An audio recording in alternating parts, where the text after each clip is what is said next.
সুপ্রিয় সুধীমণ্ডলী, আসসালামু আলাইকুম। জাতীয় ভোক্তা অধিকার সংরক্ষণ অধিদপ্তরের নিজস্ব স্টুডিও থেকে সকলকে জানাচ্ছি শুভেচ্ছা। আমি আফরোজা রহমান, উপপরিচালক। ভোক্তা অধিকার সংরক্ষণ আইন 2009 অনুসারে ভোক্তা অধিকার বিরোধী কার্য সম্পর্কে এবং ভোক্তা অধিকার ক্ষুণ্ণ হলে একজন ভোক্তা অর্থাৎ একজন ব্যক্তি প্রতিকার চেয়ে জাতীয় ভোক্তা অধিকার সংরক্ষণ অধিদপ্তরে অভিযোগ করতে পারেন।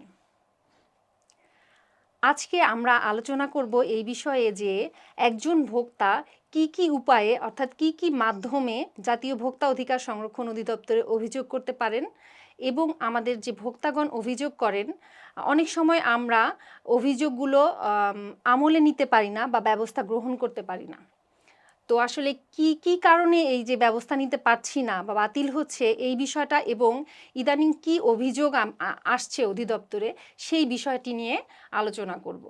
এই বিষয় নিয়ে আলোচনা করতে আজকে উপস্থিত আছেন জনাব মোহাম্মদ হাসানুজ্জামান, সহকারী পরিচালক, যিনি জাতীয় ভোক্তা অধিকার সংরক্ষণ অধিদপ্তরের প্রধান কার্যালয়ে অভিযোগ শাখায় কর্মরত আছেন এবং পাশাপাশি জাতীয় ভোক্তা অভিযোগ কেন্দ্র যে আছে তিনি এটির দায়িত্ব পালন করছেন। তো জনাব হাসানুজ্জামান, আমরা আসলে জানতে চাচ্ছি যে ভোক্তার অধিকার ক্ষুণ্ণ হলে একজন ভোক্তা কি উপায়ে বা কি মাধ্যম ব্যবহার করে অধিদপ্তরে অভিযোগ করতে পারেন? ধন্যবাদ। জাতীয় ভোক্তা অধিকার সংরক্ষণ অধিদপ্তরে অভিযোগ করা কঠিন কাজ নয়। একজন ভোক্তা যখন প্রতারিত হবেন, পণ্য বা সেবা ক্রয়ে তিনি যদি সংক্ষুব্ধ থাকেন, তিনি সংশ্লিষ্ট প্রতিষ্ঠানের বিরুদ্ধে ভোক্তা অধিকার সংরক্ষণ অধিদপ্তরে অভিযোগ করতে পারবেন। ভোক্তা অধিকার সংরক্ষণ অধিদপ্তরে 64 জেলায় আমাদের অফিস রয়েছে। এই অফিসে এসে সরাসরি ভোক্তা অভিযোগ করতে পারবেন। বিভাগীয় কার্যালয় রয়েছে 8টি বিভাগে। এই বিভাগীয় কার্যালয়ে এসে ভোক্তা অভিযোগ করতে পারবেন। আমাদের প্রধান কার্যালয়ে এসে ভোক্তা অভিযোগ করতে পারবেন। ডাকে অভিযোগ করতে পারবেন। ভোক্তা অধিকার সংরক্ষণ অধিদপ্তরের ওয়েব পোর্টালে www.dncrp.com যেও অভিযোগ করতে পারবেন।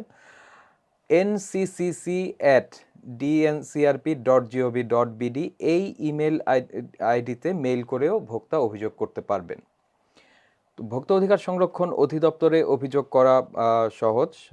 এটা ভোক্তা চাইলেই আমাদের এই দপ্তরে অভিযোগ করতে পারবেন। ধন্যবাদ। আমরা জানলাম যে একজন ভোক্তা আসলে অধিদপ্তরে কি মাধ্যমে অভিযোগ করতে পারেন। তো ভোক্তাগণ অনেক সময় আমরা দেখি যে অভিযোগ করেন, এর মধ্যে অনেকে ফোন দিয়ে জানতে চান যে তার অভিযোগটি কেন বাতিল হয়েছে। তো আপনি যদি এই বিষয়টিকে আলোচনা করেন যে ভোক্তারা যখন অভিযোগ করবেন তখন মানে অভিযোগ করার পদ্ধতিটা মানে কি পদ্ধতি পূরণ করে অভিযোগ করতে হয়, কি বর্ণনা বা কি লিখতে হবে এই বিষয়টা যদি একটু বলতেন তাহলে ভোক্তাদের জন্য এটা সচেতন হতো ভোক্তারা। ধন্যবাদ। যথার্থই বলেছেন যে আমাদের যে সকল অভিযোগ ভোক্তা অধিকার সংরক্ষণ অধিদপ্তরে আসে, পদ্ধতিগত ত্রুটির কারণে সকল অভিযোগ আমরা আমলে নিতে পারি না। কিছু অভিযোগ আমাদেরকে বাতিল করতে হয়। তো কি কারণে বাতিল হয়? একটি সফল অভিযোগে 4টি অংশ থাকবে। একটি হচ্ছে যিনি অভিযোগ করলেন তার পূর্ণাঙ্গ ঠিকানা, তার নাম, পিতার নাম, মাতার নাম, পেশা এবং কন্ট্যাক্ট নাম্বার সহ উনি ওনার ডিটেলসটা দিবেন। যার বিরুদ্ধে অভিযোগ সেই প্রতিষ্ঠানের ঠিকানাটা যথাযথভাবে দিতে হবে এবং অভিযোগের বর্ণনায় তিনি উল্লেখ করবেন তিনি তার অভিযোগে বর্ণিত সেবা বা পণ্য কোথা থেকে ক্রয় করলেন, কিভাবে ক্রয় করলেন এবং সেই সেবা সংক্রান্ত কোন কারণে তিনি সংক্ষুব্ধ হলেন এই বিষয়টি পরিষ্কারভাবে উল্লেখ করে তিনি অভিযোগটি দায়ের করবেন এবং সর্বশেষ তার যে অভিযোগের সপক্ষে তার কাছে যে প্রমাণক রয়েছে সেটি অভিযোগের সঙ্গে তিনি সংযুক্ত করবেন। এই 4টি অংশ থাকলে একটি অভিযোগ এটি আমলযোগ্য হবে বলে ধরে নেওয়া যায়। আর ভোক্তা অধিকার সংরক্ষণ আইনে যে কথাটি উল্লেখ আছে সেটি হচ্ছে অভিযোগকারী অভিযোগ করবেন তার অভিযোগের বা সংক্ষুব্ধ হওয়ার যে কারণ সেই কারণ উদ্ভবের 30 দিনের মধ্যে অভিযোগটি আমাদেরকে করতে হবে। অন্যথায় এই অভিযোগটি বাতিল বলে গণ্য করা হবে। এটা তামাদি অভিযোগ হিসাবে বাতিল বলে গণ্য করা হবে। আর ভোক্তা অধিকার সংরক্ষণ আইনে ভোক্তা অধিকার সংরক্ষণ অধিদপ্তরকে যে এখতিয়ার দেওয়া হয়েছে সেই এখতিয়ারের বাইরে যদি কোনো অভিযোগ থাকে সেটি আসলে আমাদের আমলে গ্রহণ করার সুযোগ নেই।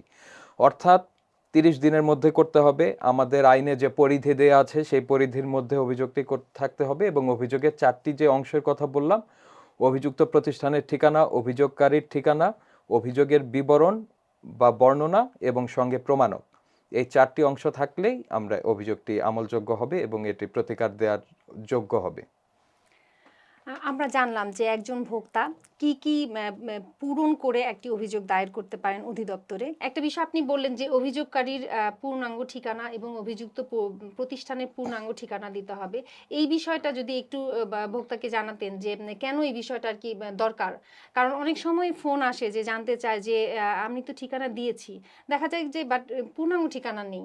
তো এটার প্রয়োজনটা একটু যদি আপনি ভোক্তা সাধারণকে জানাতেন। জি, এই বিষয়টি হচ্ছে ভোক্তা অধিকার সংরক্ষণ অধিদপ্তর যেভাবে কাজ করে একটি অভিযোগ পাওয়ার পরে, অভিযোগ পাওয়ার পরেই আমরা এটি যদি আমলযোগ্য অভিযোগ হয় তাহলে আমরা হেয়ারিং নোটিশ করব, শুনানির নোটিশ করব, উভয় পক্ষকে নোটিশ করব একটি নির্দিষ্ট দিনে শুনানিতে অংশগ্রহণ করবার জন্যে। তো যখন আমরা নোটিশ করব, যদি অভিযুক্ত প্রতিষ্ঠান বা অভিযোগকারীর পূর্ণাঙ্গ ঠিকানা না থাকে সেক্ষেত্রে এই নোটিশটি করা সম্ভব হয় না, 1 নাম্বার। আর 2 নাম্বার হচ্ছে নোটিশ করার পরে সেই নোটিশে সাড়া দিয়ে যদি অভিযুক্ত প্রতিষ্ঠান শুনানিতে উপস্থিত না হয় সেক্ষেত্রে ভোক্তা অধিকার সংরক্ষণ অধিদপ্তরের যে মনিটরিং টিম রয়েছে সেই টিম ওই প্রতিষ্ঠানে যে তাদের শুনানিতে উপস্থিতি নিশ্চিত করতে পারে। যদি পূর্ণাঙ্গ ঠিকানা না থাকে সেক্ষেত্রে এই কার্যক্রমটি গ্রহণ করা সম্ভব হয় না। আর আইনে যেহেতু উল্লেখ আছে যে ঠিকানা থাকতে হবে, সেহেতু ঠিকানা ছাড়া অভিযোগ আমলে নেওয়ার আসলে সুযোগ নেই। তাহলে আমরা যেটা দেখলাম যে অভিযোগ দেওয়ার পরে অভিযোগ নিষ্পত্তির যে কার্যক্রম পরিচালনা করা হয় সেটির জন্যই অভিযুক্ত প্রতিষ্ঠান এবং অভিযোগকারীর ঠিকানাটি গুরুত্বপূর্ণ। ধন্যবাদ বিষয়টি জানানোর জন্যে। আরেকটি বিষয়, আপনি তো অভিযোগ শাখায় আছেন, কাজ করছেন, আপনি যদি একটু ভোক্তাদের সচেতনতার জন্য জানাতেন যে কি কি বিষয় ভোক্তারা প্রতারিত হচ্ছে, মানে কি ধরনের অভিযোগটা বেশি আসছে এবং ভোক্তারা প্রতারিত হচ্ছে, এই বিষয়টা নিয়ে একটু। ধন্যবাদ। আমরা ইদানিং যে অভিযোগগুলি পাচ্ছি তার বেশিরভাগ অভিযোগ হচ্ছে অনলাইন কেনাকাটায় ভোক্তারা প্রতারিত হচ্ছেন বলে আমাদেরকে অভিযোগ করছেন। এর মধ্যে যদি আমি বলি, এখন ইলিশের সিজন, ইলিশ মাছ নিয়ে বেশ কিছু প্রতারণার অভিযোগ আমরা পেয়েছি।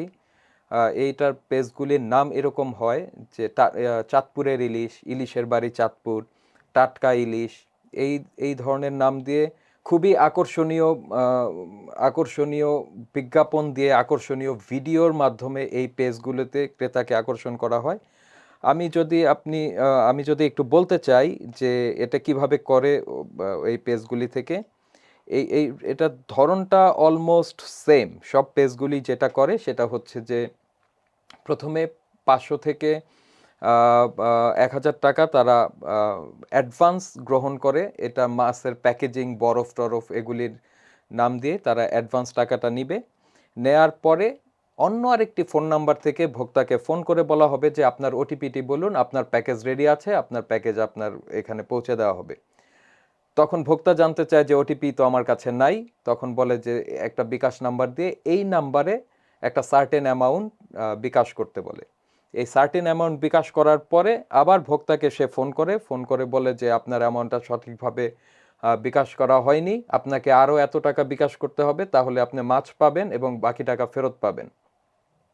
তো ভোক্তা তখন একটি বাধ্যবাধকতার মধ্যে পড়ে যায়, তিনি বারবার তাকে বিকাশ করতে থাকে।